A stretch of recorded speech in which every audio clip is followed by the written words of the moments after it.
지난 주에는 잠깐 권사 일요일로 쉬었고 오늘 다시 또 마가복음 공부를 시작하도록 하겠습니다. 오늘 함께 읽을 마가복음 본문 말씀은 마가복음 10장 17절에서 22절 말씀입니다. 마가복음 10장 7절에서 10장 17절 22절까지입니다.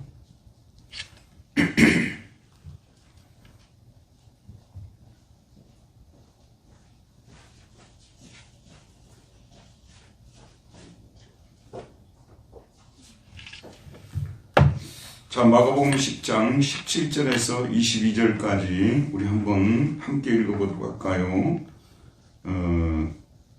10장 17절에서 22절까지 제가 한 절, 여러분들이 한 절 읽겠습니다. 예수께서 길에 나가실새 한 사람이 달려와서 굴어 앉아 묻자오되 선한 선생님이여 내가 무엇을 하여야 영생을 얻으리이까?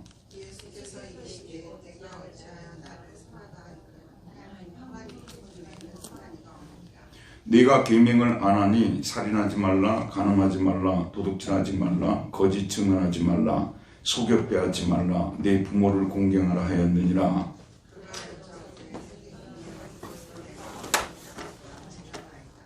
예수께서 그를 보시고 사랑하사 이르시되 내가 아직도 한 가지 부족한 것이 있으니 가서 내게 있는 것을 다 팔아 가난한 자들에게 주라. 그리하면 하늘에서 보화가 내게 있으리라. 그리고 와서 나를 따르라 하시니 그 사람은 재물이 많은 고로 이 말씀으로 인하여 슬픈 기색을 띠고 근심하며 가니라. 아멘. 예, 오늘 제목은 내가 무엇을 하여야 영생을 얻으리까? 라는 제목입니다. 무엇을 하여야 영생을 얻으리까? 예, 이 마가복음 10장 17절에서 22절 말씀은 마태복음 19장 16절에서 22절 비슷하게 나오는데 여기는 그냥 그 사람이라고 한 사람이라고 나오고 거기는 부자 청년이라는 말로 되어 있습니다. 그러니까 예수님께 나왔던 이 청년이 사람이 굉장히 좀 젊은 사람이었던 것 같아요. 근데 여러분이 이제 젊은 사람 청년하게 되면요, 우리 한국의 문화의 개념에서 많이 생각해요. 그런데 사실 서양에 가게 되면요, 저 같은 사람도 흰머리 안 나오고 좀 늦게 보이지 않은 거예요. 유머만 이렇게 해요. 그 영맨이라는 뜻이에요, 영맨. 그래서 처음 가는 사람들이 좀 당황해요. 아니, 나도 나이 좀 들었는데 나보고 영맨이라고 이렇게 하느냐. 그런데 어르신들이 할머니들이 만나면 융화만 이렇게 하거든요. 이게 젊은이 뭐 이런 식으로 하는 거죠. 그리고 이제 연세 드신 분들은 알터만이라 해가지고 이제 말하자면 연세 많으신 분 뭐 이런 식으로 칭하죠. 여기 이제 청년이라고 해도 우리식 청년으로 생각하면 안 된다 그 말이에요. 그냥 노인이 아닌 사람 이런 정도로. 근데 조금 젊은 사람인 것은 사실인 것 같아요. 그런데 이 청년이 지금 사실 굉장히 말하자면 고민에 빠졌어요. 어떤 고민에 빠졌냐 그러면 영생을 얻는 이 문제에 대해서 니고데모도 그랬습니다만 이 청년도 영생을 얻는 여기에 대해서 어떻게 하면 내가 영생을 얻을 수 있을까? 아주 어릴 때부터 자기는 그런 생각을 하고 살아왔던 청년이라고 볼 수가 있어요. 어떻게 하면 내가 영생을 얻을 수 있을까? 여러분이 영생을 얻는다는 말은요, 천국에 들어갈 수 있을까? 구원을 받을 수 있을까? 다 동일한 말의 다른 표현들이에요. 알겠죠? 영생을 얻으니까 천국에 들어갈 수 있을까? 구원을 받을 수 있을까? 여기에 대해서 많은 생각을 했던 것입니다. 그래서 이 청년은 어릴 때부터 영생을 얻는 가장 확실한 방법은 십계명을 잘 지키는 것이라고 생각을 했던 거예요. 그래서 어릴 때부터 십계명을 철두철미하게 준수를 해왔다고 본인이 자기 자신이 그렇게 생각을 했던 것입니다.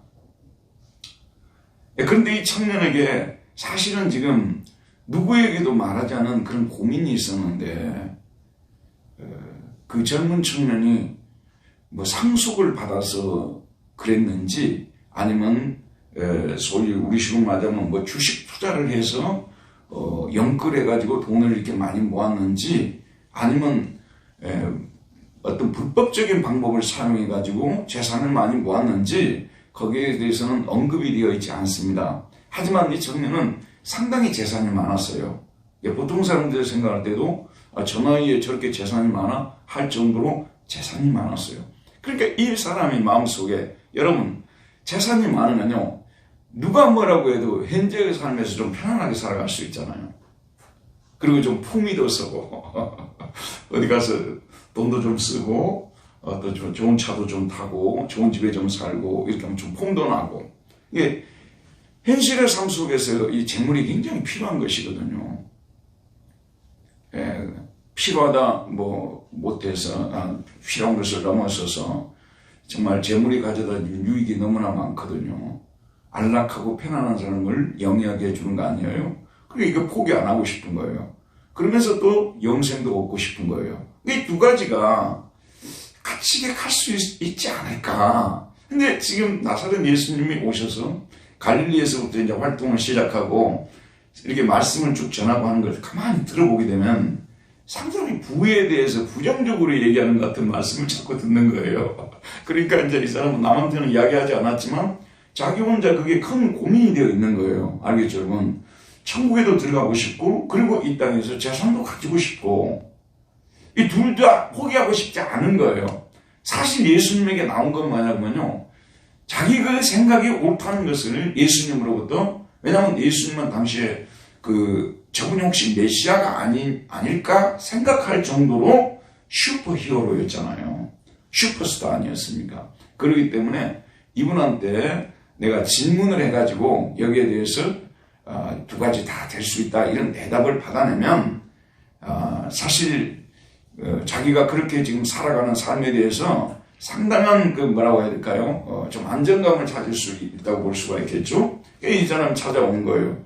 근데 여기는 지금 사실 재물을 많이 가지고서도 하늘나라에 들어갈 수 있을까? 이 문제가 오늘 성경 공부하고 다음 주 성경 공부는 더 명확하게 나와요.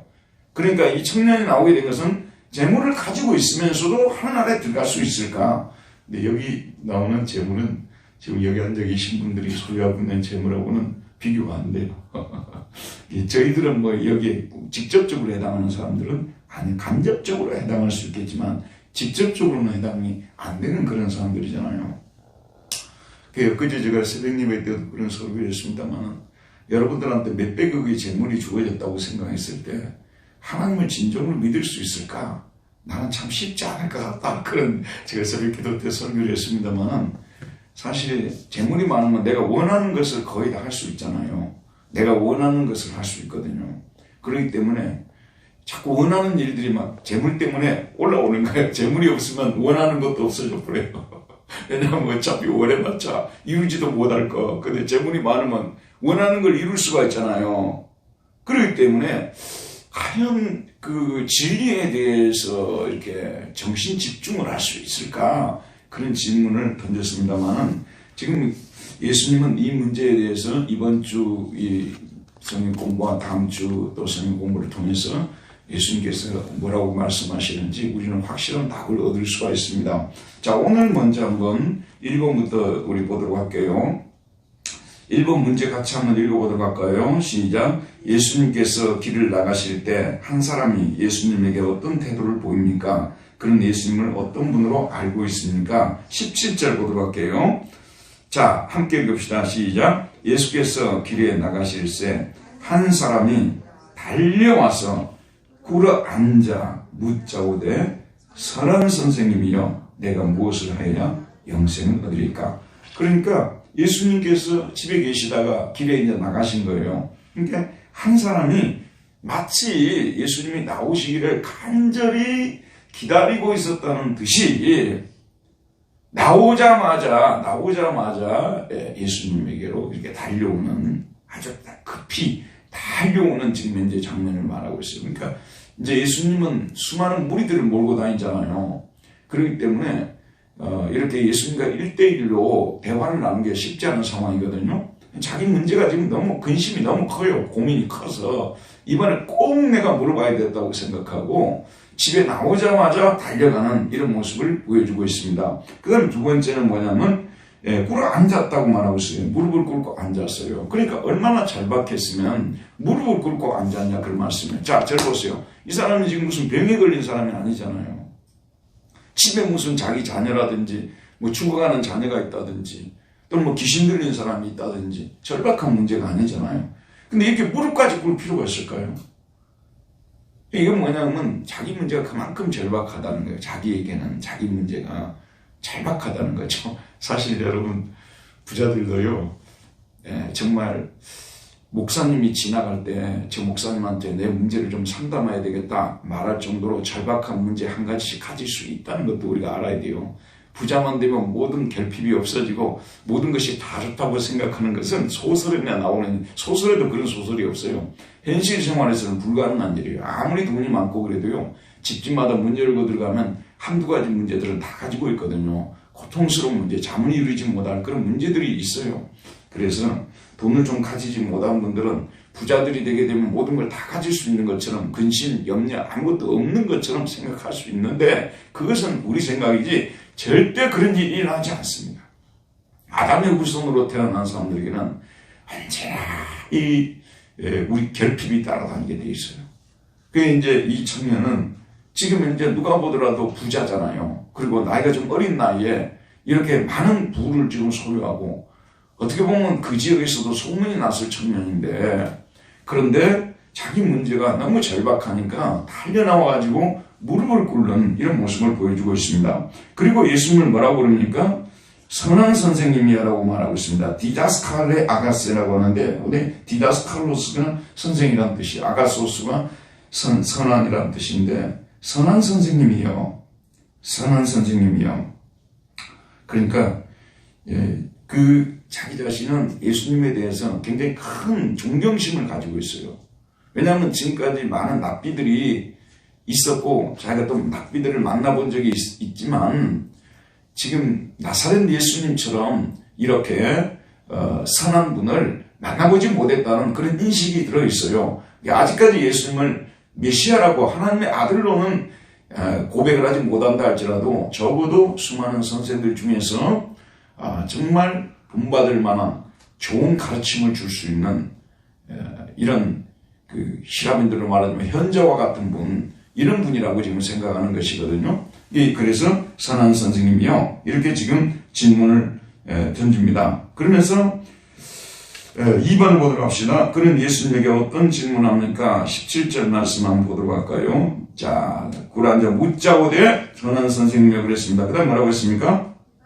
내가 무엇을 하여야 영생을 얻으리까? 내가 무엇을 하여야 영생을 얻으리까? 라고 말하고 있지 않습니까?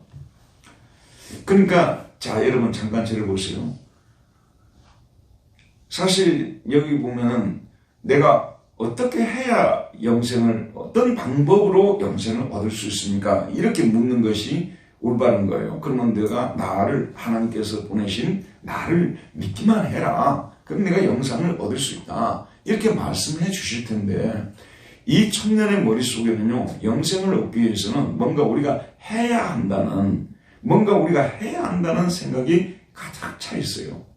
사실은 이 유대교에서 자라난 이 청년뿐만 아니라 이슬람교 또는 뭐 힌두교라든지 불교라든지 세상의 수많은 종교들이 다 이렇게 구원을 받기 위해서는 뭔가 구원을 받기에 합당한 행위를 해야 된다는데, 어떻게 보면 선천적으로 이런 생각을 가지고 태어나게 돼 있어요. 구원을 받는데 아무것도 행하지 않고 받는다는 것은 사실 그것도 천국에 들어가잖아요. 영생을 얻으려고 하잖아요. 근데 아무것도 행하지 아니하고 천국에 들어가고 영생을 얻는다는 것은 일반 사람들이 생각할 때도, 종교인들이 아닌 일반인들이 생각할 때도 받아들이기가 어려운 일 아니겠어요? 특별히 유대교는 행위를 제일 많이 강조하는 종교 아닙니까? 여러분이 아시듯이 그 구약의 율법이 주어졌잖아요. 이거는 네가 뭐뭐 하고 하지 말고 이렇게 규정해 놓은 것이 율법들 아니에요. 그렇죠? 그런데 그 율법들이 시대를 지나면서 그 율법 조항들을 구체적으로 더 쪼갰잖아요. 도둑질하지 말라. 어떤 상황이 도둑질하는 상황인가? 안식일을 기억하여 그를 지키라. 어떻게 하는 것이 안식일은 해야 할 일, 하지 말아야 될. 이런 일들을 막 이렇게 계속 규정을 하다 보니까 이게 이제 책이 점점 두꺼워졌잖아요. 그래서 여러분 잘 아는 대로 미슈나라는 것이 거기서 나오게 돼요. 유대인들이 보는 율법서예요. 근데 미슈나도 또 나중에 가서 해석을 또 더한 거예요. 그게 여러분 잘 아는 탈무드예요, 탈무드.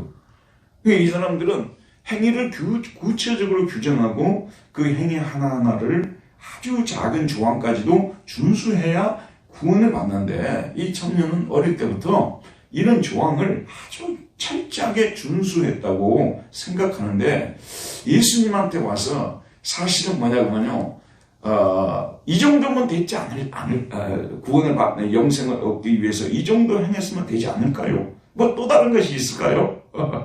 뭐가 또 있을까요? 이런 얘기를 지금 하고 있는 거예요.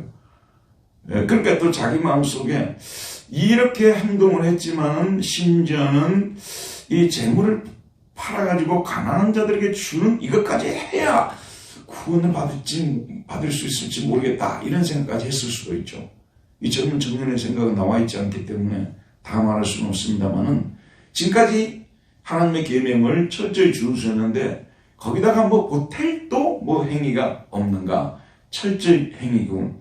여러분, 우리가 구원을 받기 위해서는요, 여러분, 우리 하나님께서 가르쳐 준 방법은 무엇을 행하라고 말하지 않는 거예요. 구원을 받는 데 있어, 천국 가고 영생을 얻는 데 있어서는요, 철저하게 주 예수를 믿으라고 말하고 있죠. 주 예수를 믿으라, 그리하면 너와 네 집이 구원을 받으리라. 그랬죠.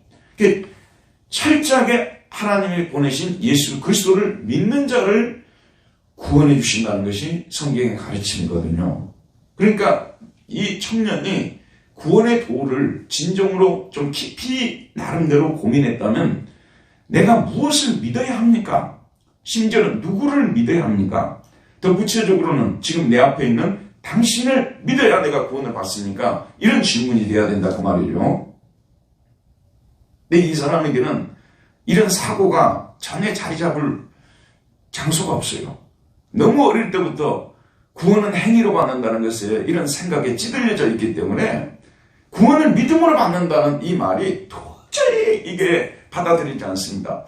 여러분, 지금도 수많은 이단 종교들 있잖아요. 이번에 뭐 JMS라든지 뭐 이재록이라든지 신천지라든지 이 모든 이단들의 그 가르침은 뭐냐면요, 구원은 보통 사람들보다, 일반 보통 사람들보다 더 특별한 행동을 해야, 특별한 행위를 해야 구원을 받는다는 그런 생각이 전제되어 있는 거예요. 몰몬교도 그렇고요. 그래서 그 몰몬교 보게 되면 그 젊은 청년들, 아주 잘생긴 젊은 청년들이 남산 같은 데 서가지고 그 몰몬교 선전지를 나누어지지 않습니까? 그 청년들이 미국에서 건너온 청년들, 호주에서 건너온 청년들, 캐나다에서 건너온 청년들이에요. 그 친구들은 그게 구원에 포함이 되기 때문에 그런 행동을 하는 거예요. 그러니까 이 사람들의 머릿속에는 뭔가를 구원받기 위해서는 해야 한다는 것이 이것이 매우 중요한 것입니다.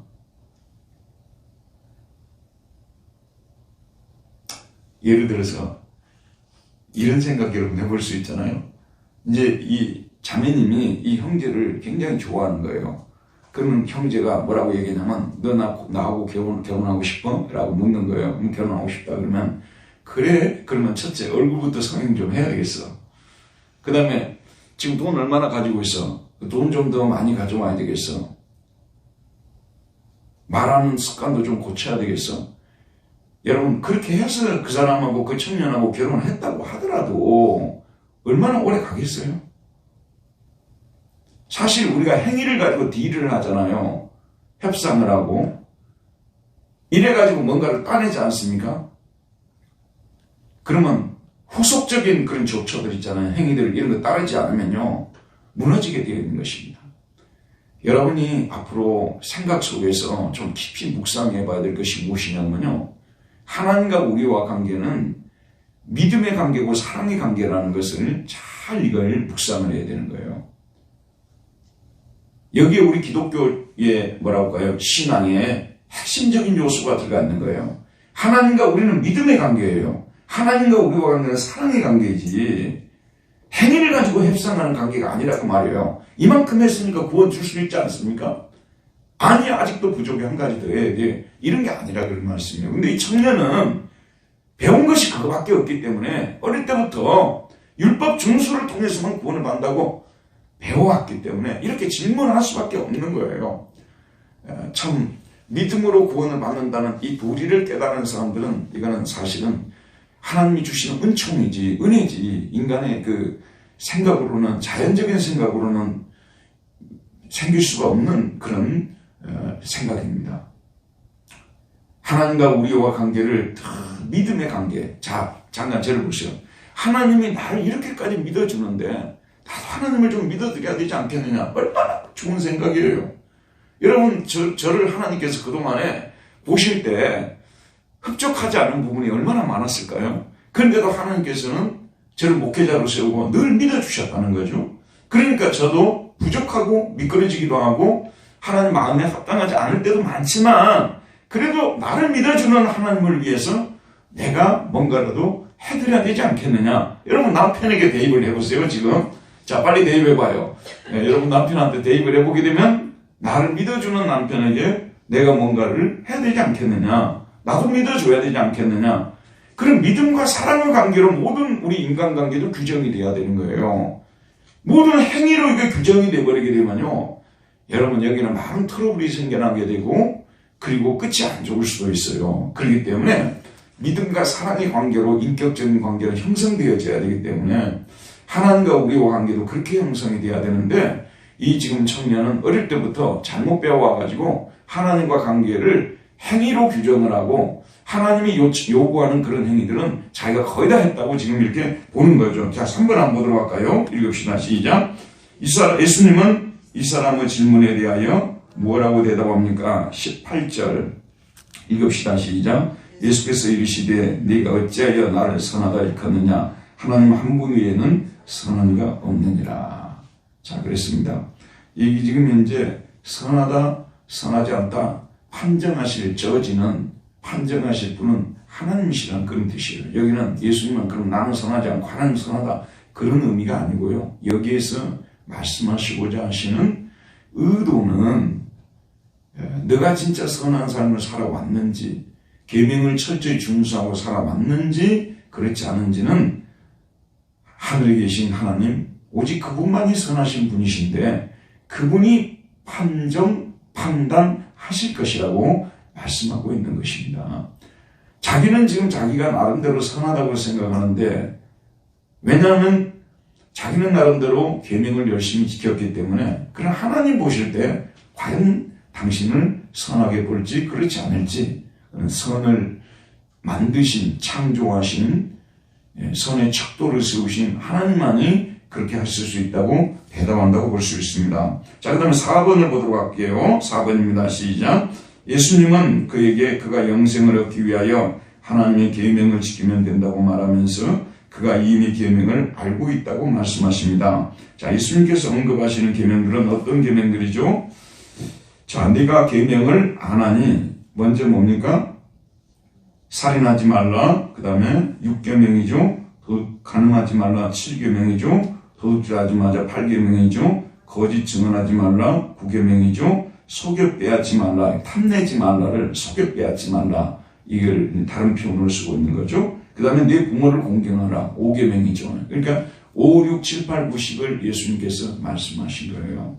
너 이 계명 다 알지 않느냐? 너 이 계명을 다 행했다면 내가 선한 사람이라고 말할 수가 있지 않겠느냐? 왜냐하면 하나님께서 이 계명을 다 행한 자를 뭐라고 한다고 했어요? 의로운 자라고 분명히 말씀하고 계시기 때문에. 그런데 여러분이 아시다시피 이 계명을 사실상 이 청년은 어릴 때부터 이제 그 다음 문제까지 이어서 한번 보도록 합시다. 자, 그 사람은 예수님에게 그런 계명들을 언제부터 다 지켰다고 말하고 있죠? 20절 읽읍시다. 시작. 그가 여짜오되 선생님이여 이것은 내가 어려서부터 다 지켰나이다.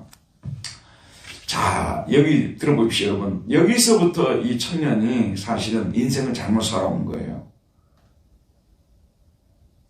원래 구원을 받는 것은 이미 아브라함 때부터 시작해서 더 거슬러 올라가서는 창세기 3장 15절을 나오잖아요.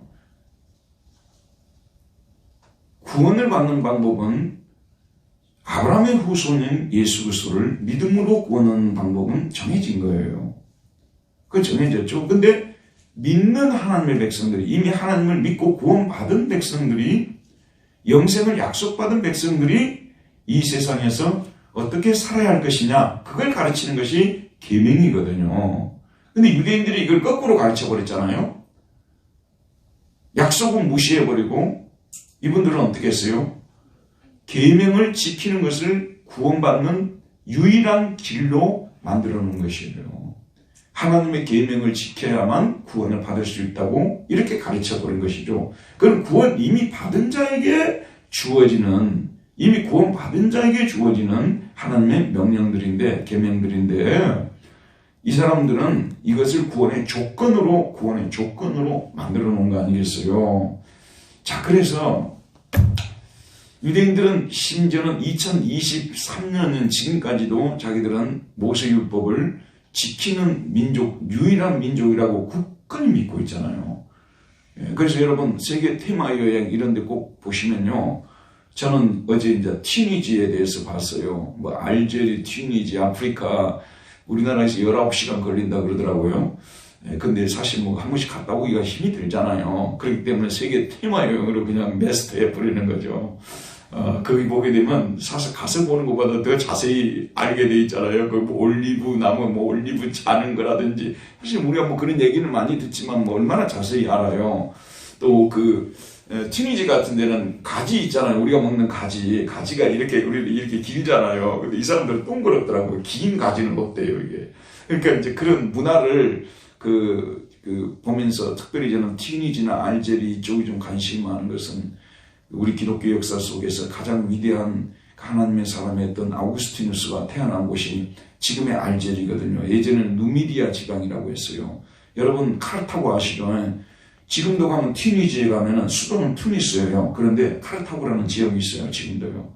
그 카르타고하고 로마하고 전쟁을 벌였잖아요. 고레니 전쟁. 그 역사적으로 지금 다 남아 있는 곳이죠. 그런데 지금 제가 이 얘기가 약간 빗나갔습니다만은,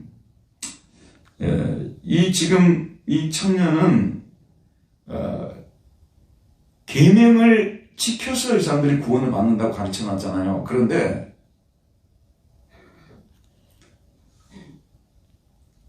우리가 이 10계명 중에서 한 계명도 사실은 우리가 제대로 지키기가 어려워요. 심지어는 행위를 많이 강조하는 야고보서에서도요, 야고보에서는 믿음으로뿐만 아니라 행위로 구원을 받는다고 분명히 말하는 서신 아니에요? 거기서도 뭐라고 하냐면 온 율법을 다 지키다가 그 중에 한 가지를 못 지키면 못 지킨 것이 된다고 얘기를 했거든요. 그렇기 때문에 율법을 지켜서 구원을 받는다는 것은 사실은 불가능한 일입니다. 탐심을 갖지 말아라.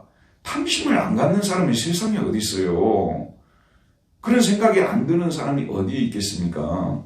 가만히 놔둬도 탐심이라는 것이 올라오는데, 그래서 우리 계명을 지켜서 구원한다는 말은 사실은 불가능한 일인데 이것이 형식적으로만 지킨 거예요. 원칙적인 의미에서 이 율법을 지킨다는 것은,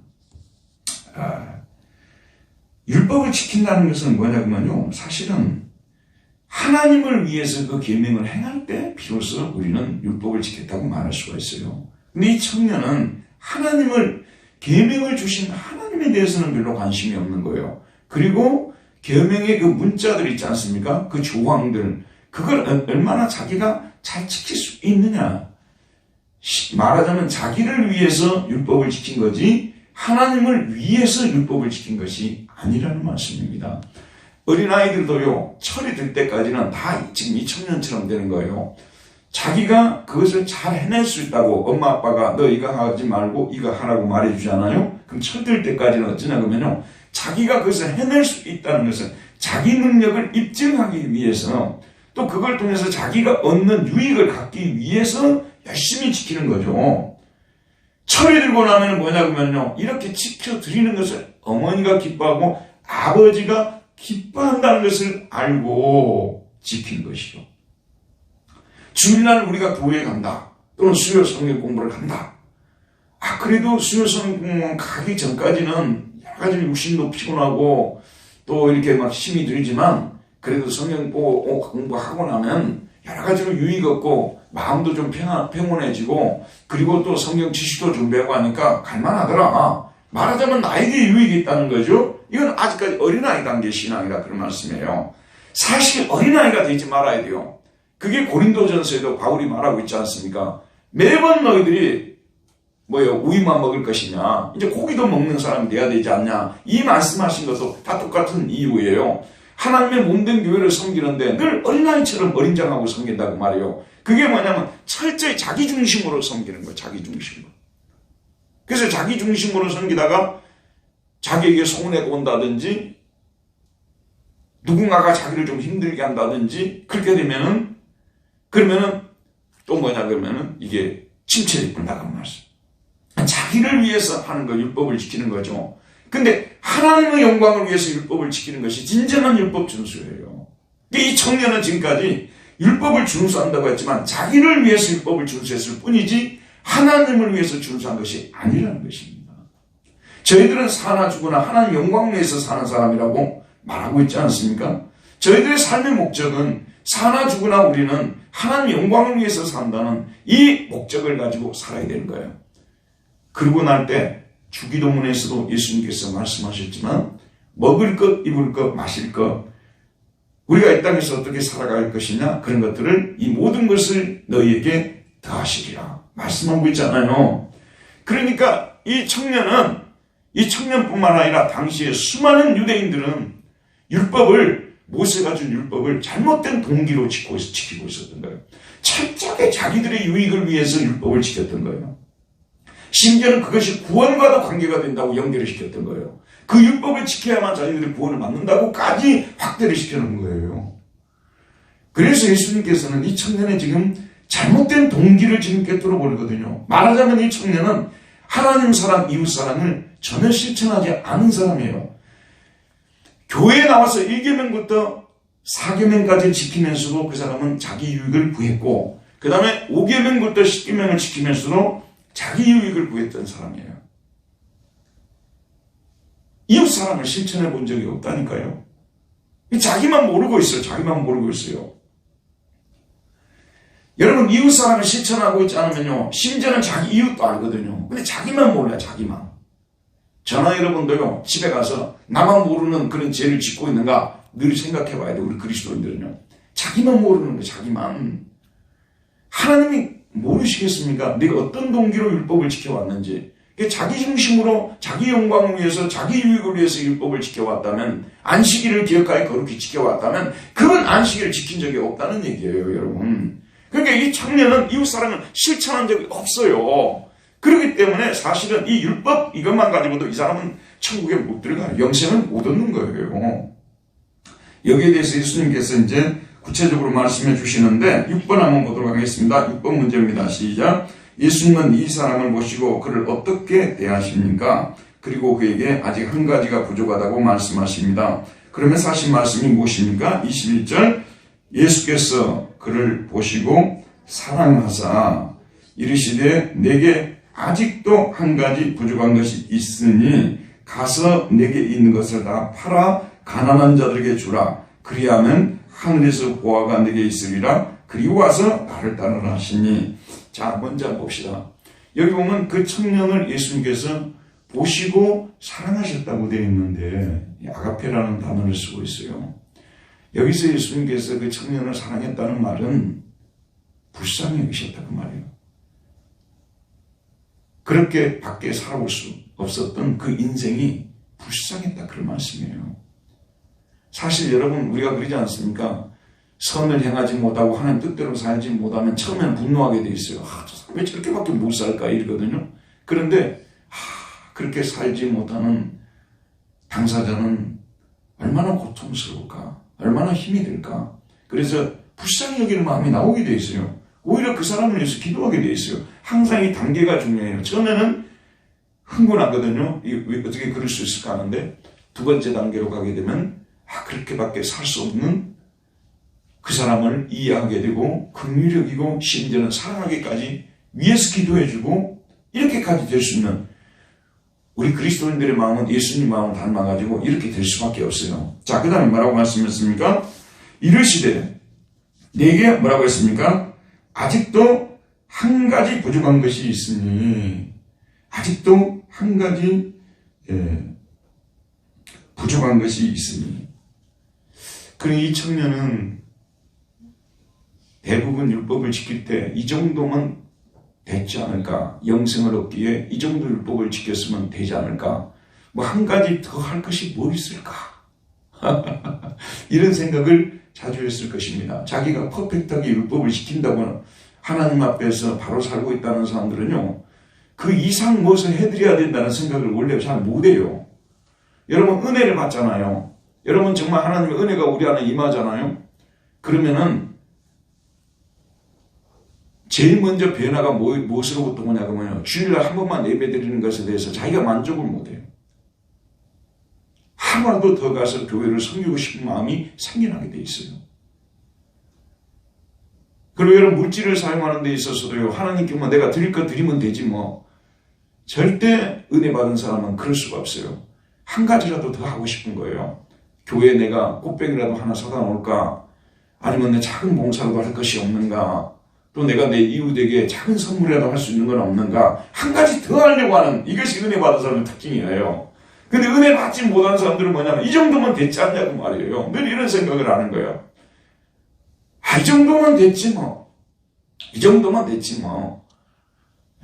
이렇게 생각하는, 이게 이제 그 율법 속에서, 율법주의 속에서 자라는 사람들의 특징이에요. 그러나 은혜를 받은 사람들은 다 자기가 하나님께 해드린 행동이 늘 부족하다고 생각해요. 그래서 늘 이렇게 하나라도 더 하나님께 드리고 싶어하고 하나님의 계명을 하나라도 더 준수하려고 하는 이런 정말 착하고 선한 마음이 생겨나게 되어 있는 이 은혜 받은 사람들의 특징이거든요. 그러니까 지금 이 청년은 뭐냐면 자기가 지금 이제 다 했다는 생각에 너무 많이 만족하고 있어요. 자기 자신이 행해야 될 일을 아직도 많이 못하고 있다는 생각을 못하고 있는 거예요. 참 이게 이런 신앙인들이 위험해요. 참 이런 신앙이 너무 안타까워요. 사실 여러분 우리 젊은 친구들 있잖아요. 우리 시대의 청년들 있잖아요. 이런 청년들이 이런 사람들 거의 없어요. 주로 예전에 그 오래된 분들 있잖아요. 저와 같은 사람들, 우리 위의 세대, 이런 분들은 사실 그 율법주의 속에서 교회 생활한 분들이 많거든요. 그렇기 때문에 이분들은 아직도 자기 나름대로 율법을 철저히 지켰다는 우월감을 가지고 있고, 또 요즘 젊은이들은 그 율법을 지키지 않는다고 판단하는 그런 마음들이 속에 자리를 잡고 있다는 그런 말씀이에요. 나 같은 죄인이 아직까지 살아있다는 것도 부끄럽네. 정말 이렇게 많이 죄 짓고도 천국에 내가 들어갈 수 있을까? 나이 든 사람들이 이런 생각을 해야 되거든요. 저부터도. 예전에 우리 한국교회에서 정말 존경받던 박윤선 박사님이라고 계셨어요. 여기 보수기독교에서는 모르는 사람이 없었죠.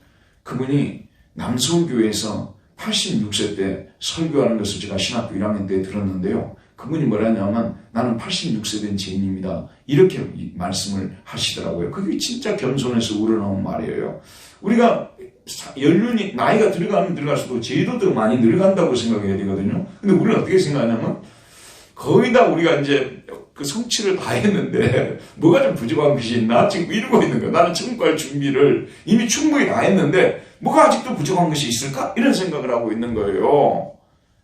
모든 우리가 일을 다 해놓고도 나는 무익한 종입니다. 이렇게 하는 것이 은혜 받은 사람의 모습이 되어야 되는 것이고, 은혜 받은 사람들은 아버지 영광을 위해서 사는 사람이기 때문에 늘 하나님 아버지 앞에서 뭐라도 한 가지라도 더 해드려야 되는데 육신의 연약함 때문에, 저희 부족한 신앙 때문에 이거밖에 못 해드림을 용서해 주옵소서, 이런 생각을 가지고 가는 거 아니에요. 이 청년이 율법을 사실은 잘못된 동기로 지켜왔기 때문에 못 지킨 거예요. 사실은요. 올바른 동기를 지킬 때 하나의 계명을 지켜도 그게 제대로 지킨 것이거든요. 그래서 우리 예수님께서 그 다음에 또 뭐라고 말씀하시죠? 예수께서 그를 보시고 사랑하사 이르시되 내게 아직도 한 가지 부족한 것이 있으니, 명령에 몇 가지 나오고 있어요. 명령에 몇 개가 나오냐면 첫 번째는 뭐가 나와 있어요? 그렇게 우리말로 이게 성경을 번역할 때 가서라고 번역하는 것보다 가라라고 번역해도 돼요. 이게 원래 가라니까요. 명령형이에요. 가라 그런 얘기예요. 율법적 신앙의 특징이 뭔지 아세요? 늘 뭐냐면 그 개토를 만들어 가지고요. 거기에 딱 쪽으로 앉아 있는 것이 율법적 신앙의 특징이에요. 밖으로 나가려고 하질 않아요.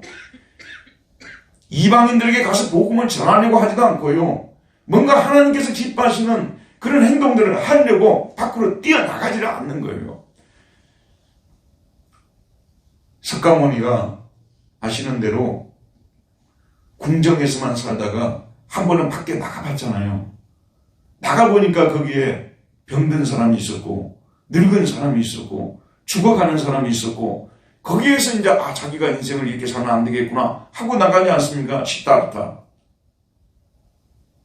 밖에 나가보지 않고 집에만 항상 머무르고 있다 그런 말씀이에요.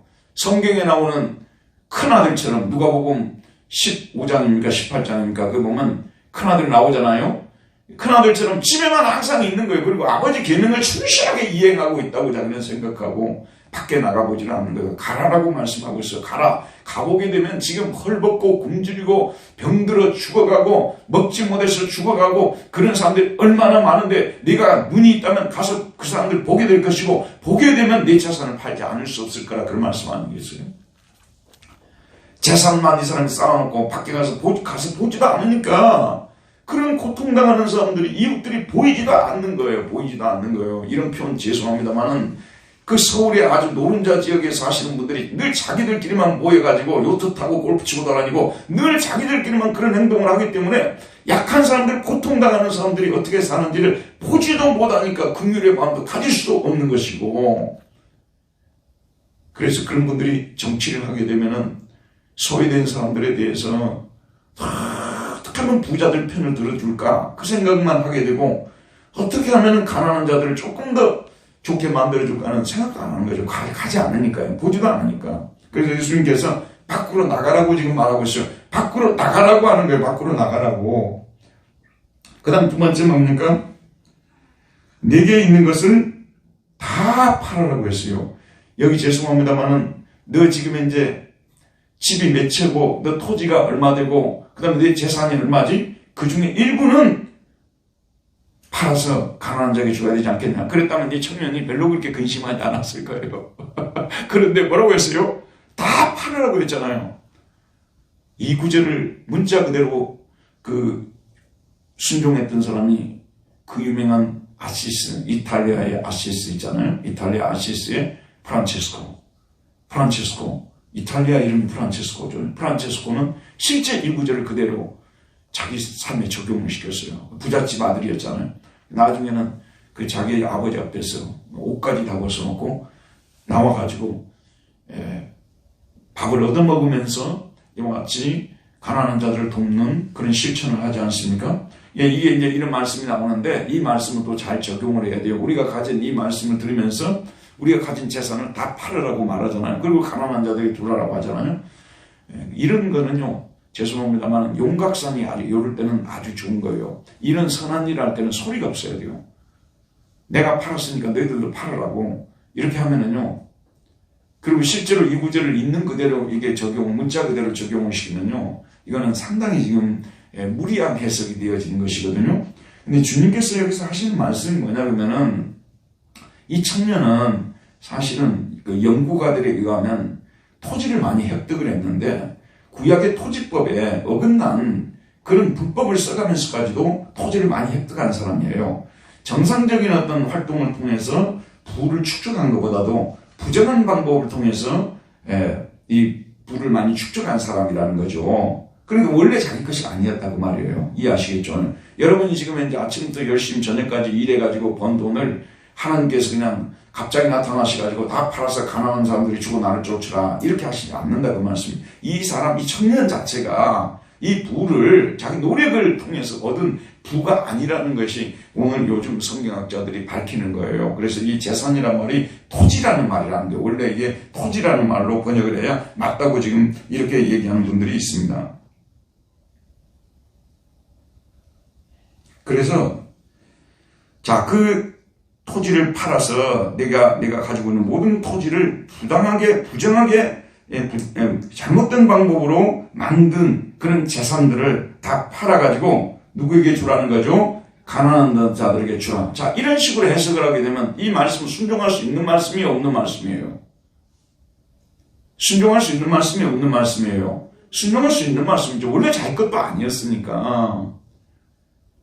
하나님의 율법을 어기면서, 그래서 삭개오가 있잖아요. 삭개오가 그 뽕나무 위에 올라가서 예수님께서 삭개오야 내려오라 해서 예수님을 만났잖아요. 그래서 같이 식사를 하고 그러면서 내가 혹시 가난한 자들에게 토색한 것이 있으면 그 중에 뭐죠? 4분의 1을 그들에게 5분의 1입니까? 돌려주겠습니다. 이랬지 않습니까? 그거는 원래 구약 율법에 그렇게 정해놓은 거예요. 삭개오가 자선을 베푸는 게 아니라. 그래서 삭개오가 사실 세무서장 하면서 너무 나쁜 짓을 많이 한 거 아니에요. 당시에는 로마 식민지였잖아요. 그러면 세금을 걷어가지고 로마에 갖다 내는데 중간에서 착복을 너무 많이 한 거 아니에요. 그렇기 때문에 자기는 그 말이 자기 입에서 바로 튀어나온 거예요. 아니 이렇게 내가 이렇게 나쁜 짓을 했는데 꼭 그게 또 갚을 길이 있는 거잖아요. 없는 것도 아니고. 그러니까 당연히 내가 이걸 갖다가 토색한 것이 있으면 4분의 1인가 5분의 1인가 그걸 내가 내놓겠습니다. 이렇게 하지 않습니까? 지금 이 부자 청년도 예수님께서 사실은 무리한 명령을 한 게 아니에요. 잘못된 방법으로 부당한 방법으로 획득한 그런 재물 재화를 팔아서 가난한 자들에게 나눠주라. 예수님 어떻게 하셨습니까? 저도 사실 그러고 싶었습니다. 그러나 제가 지금 결단을 못 내리고 있는데 주님이 그렇게 말씀해 주시니 당연히 결단을 내리겠습니다. 이렇게 됐었어야 되잖아요. 그렇죠? 자, 그런데 그러고 나서 다 팔아서 누구에게 주라고 했습니까? 가난한 자들에게 주라. 아시는 대로 지금도 가난한 자들이 많습니다만은 로마의 식민 통치를 받고 있었던 그 이스라엘 나라에는 가난한 사람들, 부자와 나사로의 비유에서 나온 것처럼 가난한 사람들이 너무 많았지 않겠습니까? 그런 사람들 지금 먹을 것이 없어서 끼니를 해결하지 못해서 잠잘 곳이 없어서 고통을 당하는 이러한 사람들이 너무 많은데 이런 사람들에게 그 재산을 팔아서 나누어 주라는 주님의 말씀은 무리한 말씀도 아니고 적어도 하나님을 믿는다는 이름을 가진 사람이라면 적어도 율법을 준행하고 율법을 철저히 지킨다고 큰소리치는 사람이라면 이 정도의 이웃 사람은 당연히 실천해야 된다는 얘기 아니겠어요? 맞죠 여러분? 당연히 실천해야 될 문제예요 이게요. 이런 것들도 실천하지 않으면서 어떻게 하나님을 믿는다는 그런 말을 쓸 수가 있냐는 그런 말씀이에요. 우리도 가끔 그러잖아요. 예수님을 믿는다는 그 말 속에 정말 그리스도인들이 하지 말아야 될 그런 행동들이 있는데 그걸 끊지를 못하고 계속하고 있는 분들이 있잖아요.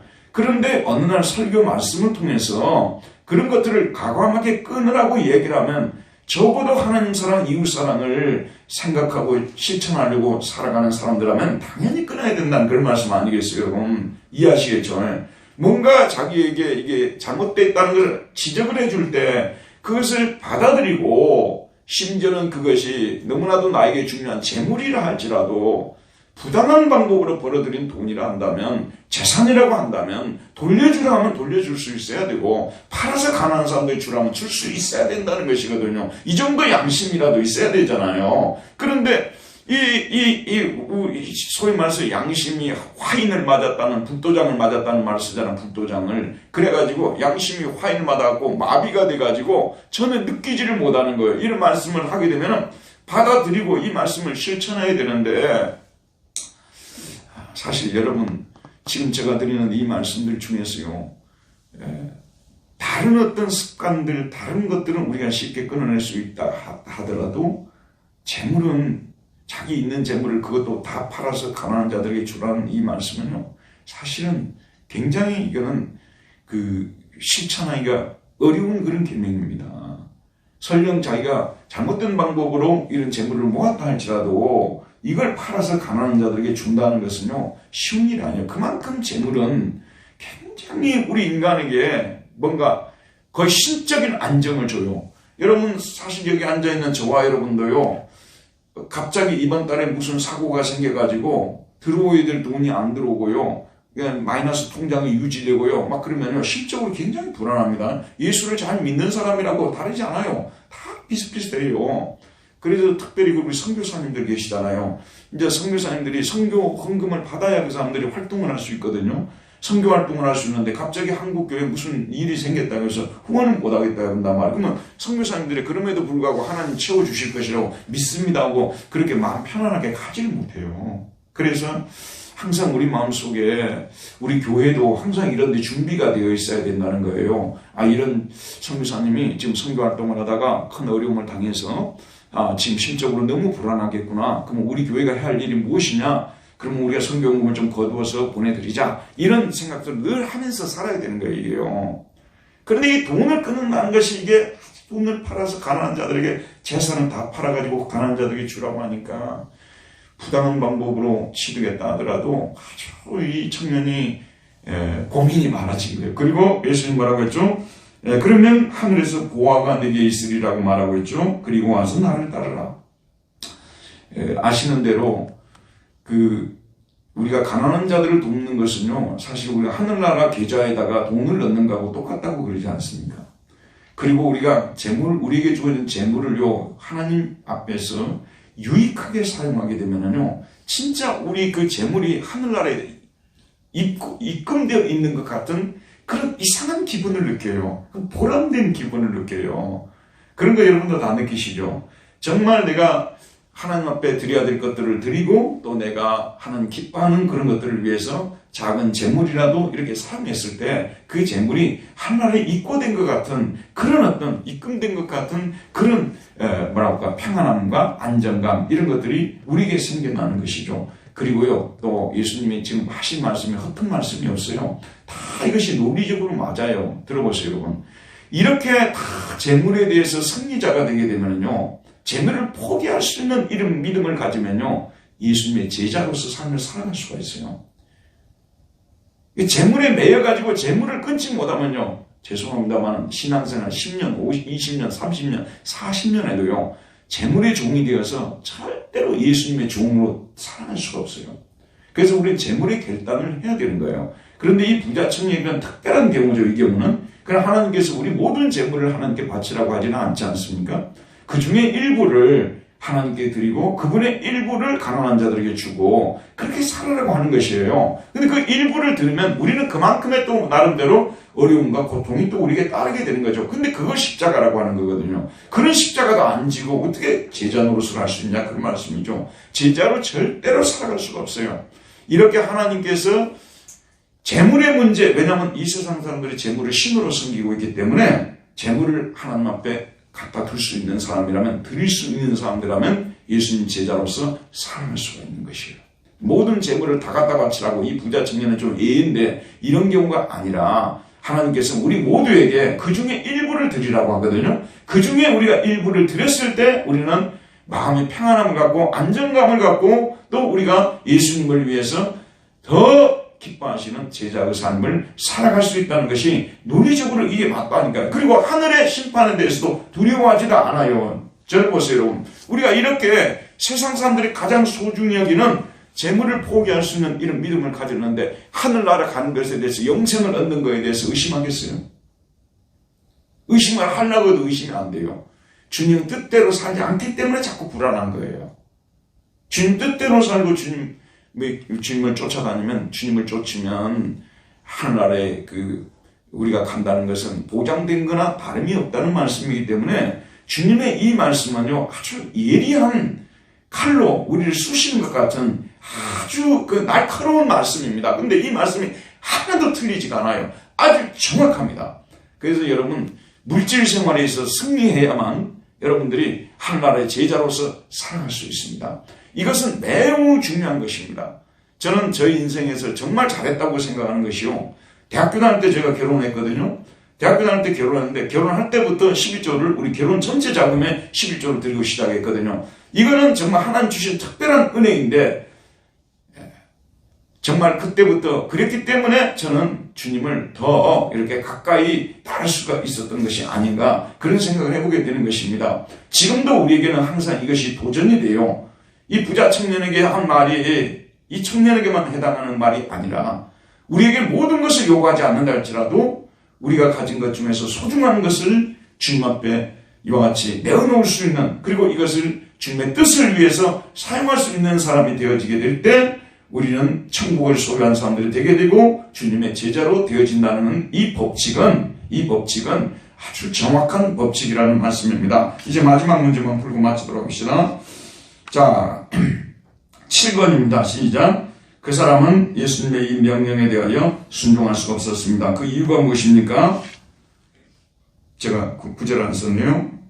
22절 읽읍시다. 시작. 그 사람은 재물이 많은 고로 이 말씀으로 인하여 슬픈 기색을 띠고 근심함에 가리라. 이 크테마타라는 이 크테마타 이 단어를 재물이라고도 번역을 하는데요. 원래 이 성경 연구가들에 의하면 이걸 토지라고 이렇게 번역을 해야 된다고 합니다. 크테마라는 이 단어를 토지. 근데 이 사람은 토지가 많았어요. 오늘 우리 식으면 되면 재산이죠. 재산이 많았는데 많다는 이 그리스 단어가 뭐냐면요. 여러분 티 중에서 제일 유명한 티가 무슨 티요? 세계에서 제일 유명한 티. 상표이죠. 예? 아, 내가 잘못 알았나? 폴라티라는 것이 있어요. 폴라티 있죠. 폴라가 이것이 많다는 뜻이에요. 그리스어로 많다는 뜻이에요. 예, 그래서 크테마 폴라, 많은 토지. 이 사람이 돈이 예를 들어서 자기에게 100만 원밖에 없었다 그 말이에요. 그렇다면 그것 정도는 버리고 쫓았을 거예요. 그런데 이 사람은 수십억, 수백억의 재산이 있는 사람이에요. 사실은 재산이 적으면 포기하기 쉬운데요. 많으면 포기하기가 어렵잖아요.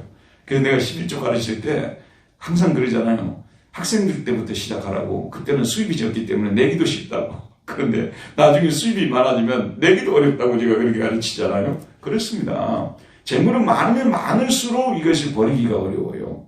그리고 참 재밌는 게 뭐냐면요. 재물이 많으면 많을수록 사람들이 재물에 더 집착하게 돼 있어. 이건 제가 하는 얘기가 아니라 모든 사람이 다 하는 얘기예요. 재물이 많아지면 많아질수록 재물에 더 집착합니다. 근데 제가 누구한테 들었는데 왜 그렇게 많은 돈을 벌어놓고도 또 벌려고 하냐고, 더 뭐가 모자라서 더 많이 벌려고 하느냐고 어떤 사람이 물어봤대요. 근데 대답을 하는데 그 많은 돈 많이 가진 사람이 대답을 어떻게 했냐면요. 세상에 재밌는 일은 많지만 돈 버는 재미가 제일 재밌대요. 지금 돈을 내가 몇백을 가지고 있는데 그 중에 10억이라도 또 보태는 그 재미가 엄청나다는 거예요. 근데 사실은 그래서 예수님이 너희들이 하나님과 재물 둘 중에 하나를 선택하라 할 정도로 저희들이 항상 그러니까요. 들어보세요. 우리에게 일용할 양식을 주옵시고 주님께서 그 기도를 가르치셨잖아요. 우리가 먹고 살고 애들 공부시키고 시집장가 보내고 어느 정도의 그런 재물들 주어져 있으면 그것으로 만족해야 되는 거예요. 자꾸 우리가 재물 쌓는 것에 인생에 너무 많은 신경을 쓰고 거기다가 우리가 너무 많은 이 투자를 하게 되면은요, 하늘나라는 들어갈 자리가 없어요. 이건 주님이 말씀하시면 정확하게 맞는 것입니다. 있는 것으로 만족하고라고 말했습니다. 돈을 사랑하면 일만하게 뿌리라고까지 디모데전서에서 말했잖아요. 돈을 사랑하면 일만하게 뿌리라고까지 말하고 있는 거예요. 예, 여러분 이제 결론 맺읍시다. 우리 주님께서 오늘 이 청년이 거지로 살라고 다 내보내는 것이 아니라 이 청년의 말하자면 잘못된 구원관이라고 할까요? 잘못된 생각을 예수님께서는 반박하는 거예요. 자기가 율법을 지켰다는 그 말은, 이웃사랑을 실천했다는 그 말은 사실은 자기 생각이지 그거는 하나님이 그렇게 생각할 수 없다는 거죠. 왜냐하면 진정으로 율법을 지킨 사람이었으면 바깥에 나가서 가난한 사람을 한 번이라도 보았으면 자기 재산 중에 많은 재산이 줄어들었을 거라 그런 말씀이죠. 근데 그는 가난한 자들의 신음소리, 고통소리, 탄식소리를 완벽하게 예면해버리고 자기 재산 쌓기에만 몰두했던 사람이라는 거죠. 그러면서 교회 나와서 십계명 설교 듣고 십계명 지키라고 해서 자기가 지켰다고 생각하는 이 모순 속에 지금 살아가고 있는데, 진정 십계명을 지킨 사람이었다면 당신은 당신의 재산을 이미 팔았을 것이고 가난한 자들에게 이미 죽었을 것이라는 그 주님의 예리한 이 말씀 앞에서 이 청년에게만 해당하는 말씀은 아니겠죠. 저와 여러분에게도 여러 부분에 있어서 간접적으로 해당하는 말씀이라고 저는 보거든요. 그래서 우리는 돈이냐 하나님이냐, 재물이냐 하나님이냐 항상 그 선택의 앞에 서야 되는 것이고, 주님이 기뻐하신다고 할 때는 우리가 가지고 있는 통장을 깨뜨려서 그 중에 일부라도 주님을 위해서 이와 같이 사용할 줄 아는 그런 신앙으로 살아가게 될 때 우리는 드디어 천국 백성으로 하늘나라에 들어가기에 부족함이 없는 사람들로 인정받을 수 있다는 말씀이에요. 만약 그렇지 않다면 주님이 계속해서 내가 아직 한 가지 부족한 것이 있나니 이렇게밖에 말씀하실 수 없다는 말씀이 되겠죠. 자, 여기 계신 분들 우리 모두 힘을 내서 지금까지 그렇게 살아오셨지만 이후에도 계속해서 이 전쟁은 끝나지 않은 전쟁이거든요. 계속해서 정말 이 말씀을 실천하려고 여러분 애를 써야 된다고 말이에요. 여러분들 이제 나중에 가다 보면요, 유산 같은 것을 상속을 받아요. 그것이 뭐 몇 억을 상속받는 사람도 있고 몇십억을 상속받는 사람들이 있지 않습니까? 그러면 그 중에 일부는 하나님께 드리고 또 그 중에 일부는 하나님을 위해서 사용하려고 하는 그런 자세들을 가져야 되는 거예요. 그거 한 푼도 내가 안 내놓겠다, 이런 거는 잘못된 태도라는 말씀이 되겠죠. 그렇게 할 때 사실 그 물질 우리가 죽어서 가져가는 것도 아니고, 그걸 통해서 죽어가는 사람들이 살아나고 수많은 선교사들이 힘을 얻고 하나님의 교회가 일어서게 되고, 이렇게 된다면 우리는 그 중에 상당히 많은 액수를 드려도 얼마나 기쁘겠어요. 그러나 한 푼도 하나님께 드리지 않겠다고, 이웃에게 소비하지 않겠다고 했을 경우 그 사람이 매번 교회에 나와가지고 이 십계명 외우고 달달 외우고 막 다 지켰다고 하는데 그거 어떻게 지켰다고 말할 수가 있겠습니까? 그와 같은 삶을 사는 저와 여러분들 되기를 바랍니다. 은혜로우신 하나님, 오늘도 저희들을 모이게 해주시고 또 이 말씀으로 우리를 찾아와 주시고 도전해 주시고, 또 우리 아버지 하나님이시여 재물과 하나님을 선택하라는 이 말씀이 오늘 우리에게도 여전히 유효하다는 생각을 가지고 살아가는 저희들 되게 해주시고, 성령의 인도하심 가운데서 믿음으로 살아가는 우리 모두 되게 하여 주옵소서. 예수님의 이름으로 기도하였습니다. 아멘. 수고했습니다. 여러분, 하나님께 영광의 박수 올려드립시다. 감사합니다.